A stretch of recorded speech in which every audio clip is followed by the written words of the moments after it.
الحمدللہ آج ہم نے نماز تراویح میں 25واں پارہ سماعت کیا۔ اللہ تبارک و تعالی ہم سب کو اس کی برکتیں عطا فرمائے اور اللہ کے فرامین پر استقامت کے ساتھ عمل پیرا ہونا نصیب فرمائے۔ عزیزان گرامی، سورہ زخرف کی آیت مبارکہ 62 نمبر، اللہ وحدہ لا شریک ارشاد فرماتا ہے وَلَا يَصُدَّنَّكُمُ الشَّيْطَانُ إِنَّهُ لَكُمْ عَدُوٌّ مُّبِينٌ، فرمایا کہ تو ہرگز شیطان تمہیں نہ روکے، بے شک وہ تمہارا کھلا دشمن ہے۔ یعنی اللہ تبارک و تعالیٰ کی پیروی سے تمہیں شیطان نہ روکے، اللہ تبارک و تعالیٰ کی فرما برداری سے تمہیں شیطان نہ روکے۔ اور شیطان تو چاہتا ہی یہی ہے کہ اللہ کا بندہ نیکیوں سے رک جائے، گناہ پر آمادہ ہو جائے، گناہ کے راستوں پر چل پڑے، اللہ کی فرما برداری کو چھوڑ کر معاذ اللہ کی نافرمانی کو اختیار کر لے۔ وہ تو چاہتا ہی یہی ہے کہ انسان ہر طرح سے اسلام اور شریعت کے احکامات کو پس پشت ڈال کر اسے چھوڑ دے۔ وَلَا يَصُدَّنَّكُمُ الشَّيْطَانُ، فرما دیا کہ ہرگز ایسا نہیں ہونا چاہیے۔ فرمایا اس لیے کیونکہ شیطان تو تمہارا کھلا دشمن ہے۔ عزیزان گرامی، اللہ وحدہ لا شریک قرآن مجید فرقان حمید کی متعدد مقامات پر آیات بینات میں شیطان کے بارے میں ارشاد فرمایا کہ ان الشیطان لکم عدو، بے شک شیطان تمہارا کھلا دشمن ہے، فاتخذوہ عدوا، بے شک شیطان تمہارا دشمن ہے، فاتخذوہ عدوا، تو اسے دشمن ہی رکھو، اسے دشمنی بنائے رکھو۔ یعنی اللہ کی عبادت کر کے، اللہ کی فرما برداری کر کے اسے اپنا دشمن بنائے رکھو، اور اللہ کی نافرمانی میں اس کی پیروی کر کے اسے اپنا دوست نہ بناؤ، اسے دشمن ہی رکھو۔ عزیزان گرامی، رسول اللہ صلی اللہ تعالیٰ علیہ وسلم نے ارشاد فرمایا کہ بے شک شیطان تمہارے دل پر ناک لگائے بیٹھا ہے، اپنی ناک کو تمہارے دل پر رکھ کے بیٹھا ہوا ہے۔ جب کوئی ذکر الہی کرتا ہے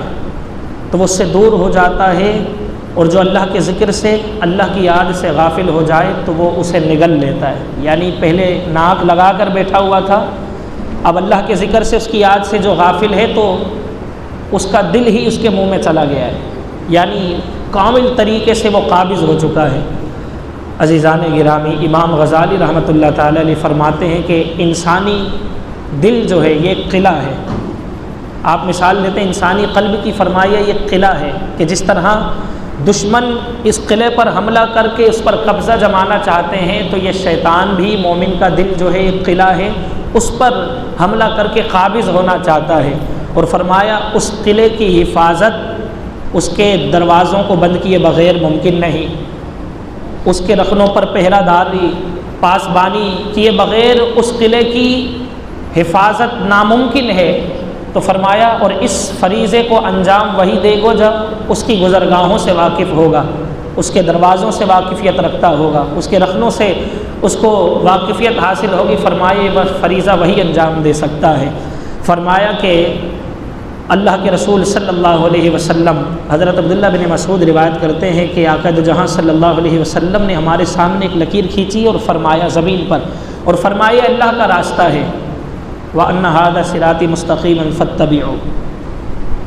فرمایا کہ اور اس کے ارد گرد اور لکیریں کھینچی، فرمایا یہ وہ راستہ ہے جو اس راستے سے تمہیں گمراہ کر دے گا، یہ شیطان کا راستہ ہے۔ اور پھر یہ آیت مقدسہ تلاوت فرمائی وَأَنَّ هَذَا صِرَاطِي مُسْتَقِيمًا فَاتَّبِعُوهُ، یہ ہے صراط مستقیم، اس کی اتباع کرو، وَلَا تَتَّبِعُوا السُّبُلَ فَتَفَرَّقَ بِكُمْ، فرمایا کہ اور جو اس کے ارد گرد راستے اس کی پیروی نہ کرو، نہیں تو یہ تمہیں اس صراط مستقیم سے تفرق میں ڈال دے گی، ہٹا دے گی۔ تو عزیزان گرامی، یہ صراط مستقیم ہے، اللہ کی احکامات، شریعت کے احکامات، یہ سب اللہ کے سیدھے راستے ہیں، صراط مستقیم ہیں جو اللہ وحدہ لا شریک کی ذات تک پہنچاتے ہیں، انسان کو اس کا قرب یہاں سے میسر ہوتا ہے۔ اس کے ارد گرد جو راستے ہیں غفلت کے، غصے کے، شہوت کے، نفسانی خواہشات کے، غضبناکی کے، فرمایا یہ سب شیطان کے راستے ہیں جو اس راستے کو چھوڑ کر دیگر راہوں پر نظریں جما لیتا ہے، اس کی طرف کھنچتا چلا جاتا ہے، پھر وہ اور گزرگاہوں پر گامزن ہو جاتا ہے اور صراط مستقیم سے گمراہ ہو جاتا ہے، بھٹک جاتا ہے۔ عزیزان گرامی، آپ رحمۃ اللہ تعالی علیہ، امام غزالی رحمۃ اللہ تعالی علیہ مکاشفۃ القلوب میں ایک حکیمانہ قول نقل کرتے ہیں اور آپ لکھتے ہیں، فرماتے ہیں کہ اللہ تبارک و تعالی نے 3 قسم کی مخلوق پیدا فرمائی، فرشتے، انسان اور جانور۔ فرمایا کہ اللہ وحدہ لا شریک نے فرشتے کو پیدا کیا،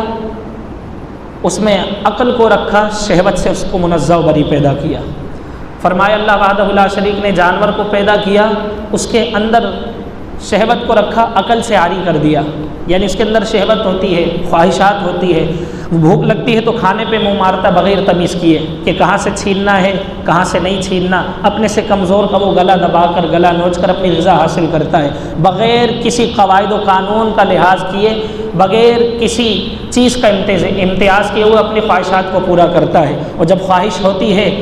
نسل کو بڑھانے کی تو وہ نر جانور مادہ سے لگ جاتا ہے بغیر کسی امتیاز کیے۔ لیکن فرمایا اللہ وحدہ لا شریک نے انسان کو پیدا کیا، اشرف المخلوقات کا خطاب اسی لیے ہے۔ فرمایا کہ اللہ وحدہ لا شریک نے انسان کو پیدا کیا، اس میں عقل کو بھی رکھا اور شہوت کو بھی رکھا۔ اب کمال یہ ہے کہ وہ شہوت کے ہونے کے باوجود اس کی مخالفت کرتا ہوا اللہ تبارک و تعالیٰ کی احکامات کی پیروی کر کے وہ صفت ملکوتی سے متصف ہو جائے۔ آپ فرماتے ہیں کہ اب جس شخص کی شہوت پر اس کی عقل پر غالب آ جائے، جس شخص کی شہوت اس کی عقل پر غالب آ جائے تو وہ جانور سے بھی بدتر ہے، وہ شخص جانور سے بھی بدتر ہے۔ اور فرمایا کہ اگر کسی کی عقل اس کے نفس پر، اس کی خواہشات پر، اس کی شہوت پر غالب آ جائے تو وہ فرشتوں سے بھی بہتر ہے، کیونکہ اس کے اندر وہ چیز بھی ہے، خواہشات بھی ہے، شہوات بھی ہے، اس کے باوجود وہ اس کا سر کچل کر اللہ کی فرما برداری میں لگا ہوا ہے۔ فرشتے تو یوں گناہوں سے پاک، ان کے اندر شہوت کا مادہ ہی نہیں ہے،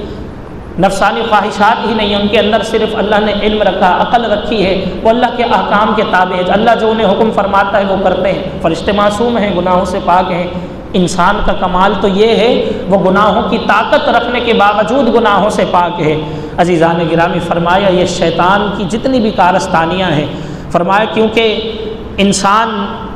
ان گزرگاہوں میں، انسان کا دل ایک قلعہ ہے، اس کی حفاظت وہی شخص کر سکتا ہے جو اس کی گزرگاہوں کو، شیطان کی گزرگاہوں کو جانتا ہو کہ وہاں پر پہرا دے، کیونکہ اس راستے سے شیطان آئے گا، یوں حملہ کرے گا۔ اس کی گزرگاہوں میں سے امام غزالی رحمۃ اللہ تعالی علیہ فرماتے ہیں 2 گزرگاہیں ایسی ہیں جو سر فہرست ہوتی ہیں، ایک انسان کی غضبناکی والی حالت، غصہ، دوسری شہوت۔ فرمایا کہ جب انسان غضبناک ہوتا ہے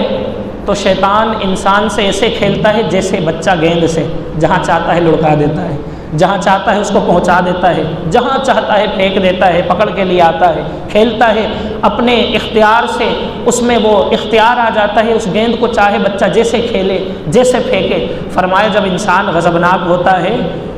تو فرمایا کہ شیطان اس سے ایسے کھیلتا ہے جیسے بچہ گیند سے کھیلتا ہے۔ اور آپ فرماتے ہیں کہ جب انسان پر شہوات کا غلبہ ہوتا ہے تو شیطانی لشکر زبردست اس پر حملہ کر دیتا ہے۔ تو عزیزان گرامی، ان گزرگاہوں کو ہمیں سمجھنا چاہیے، معلوم کرنا چاہیے،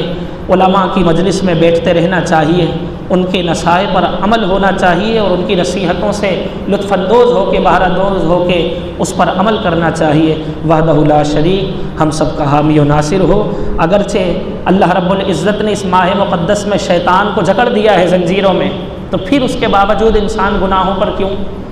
11 مہینے ہم نے اس کی فرما برداری کی،